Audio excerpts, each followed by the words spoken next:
What comes to mind when you think of ancient Rome? Grand amphitheaters like the Colosseum? Aqueducts? Intricate systems of paved roads? Elaborate buildings of concrete? All of these are just some of the many accomplishments of ancient Rome. One of the earliest of Rome's contributions was not a thing at all, but a practice, and we still perform it today. In the 6th century BC, the city of Rome was quickly becoming a bustling metropolis. Traders met in the busy streets. Phoenician boats sailed up the Tiber River, bearing items to trade. Goods poured in from India, Africa, and Greece. But Rome was still no different from any of the other busy Mediterranean cities. That is, until Romans learned to organize themselves. The king of Rome, a man named Servius Tullius, came up with a way to keep track of his growing city. He organized Rome's first census. A census is an organized head count when a government takes attendance of all its citizens. To this day, every 10 years, the United States government counts its citizens and continues a tradition started in ancient Rome by a man named Servius Tullius. The expansion of Rome that began under the rule of Servius continued long after his death. As Roman rule spread far and wide, the Romans set new standards for the way cities should be designed. The first change was that each city would be connected by straight, paved roads. Roman roads reflect a tremendous centralized organization. All roads led to Rome, of course, and you could come to the city of Rome and go to the Forum, and there was a golden milestone which told you how far it was to every other city in the empire.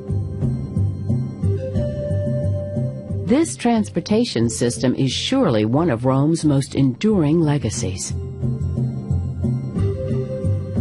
As Rome continued to grow, Romans continued to design and build.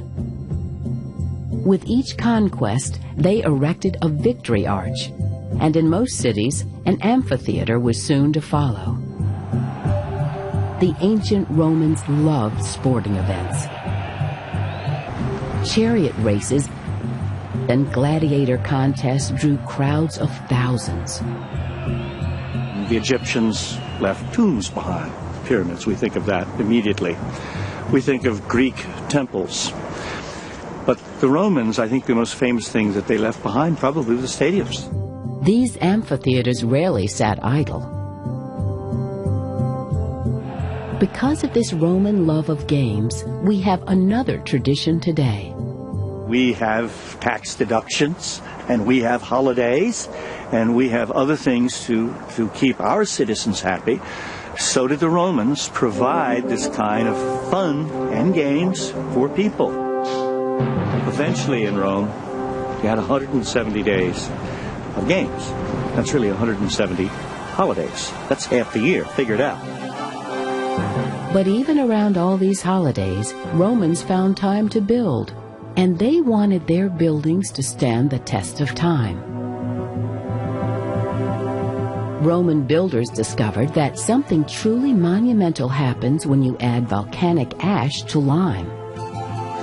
When they first explained to me that we would use this ash to make a bridge, I didn't understand.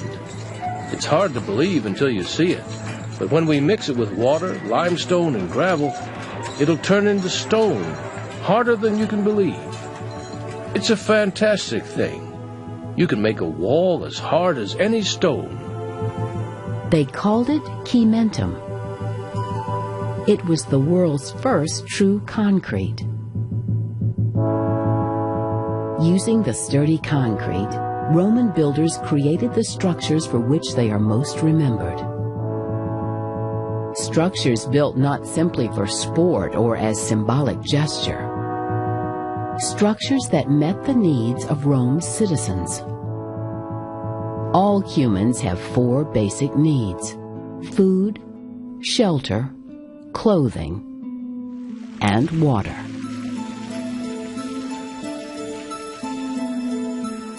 These structures are called aqueducts. Their arches support pipes that once carried clean water from nearby hills directly into the center of each Roman city. Very rich people sometimes had water come directly to their homes, but most got their water from a fountain in the center of town. Not only did the Romans bring water into their cities, they also figured out a way to carry wastewater out. The Romans created the first citywide sewage system.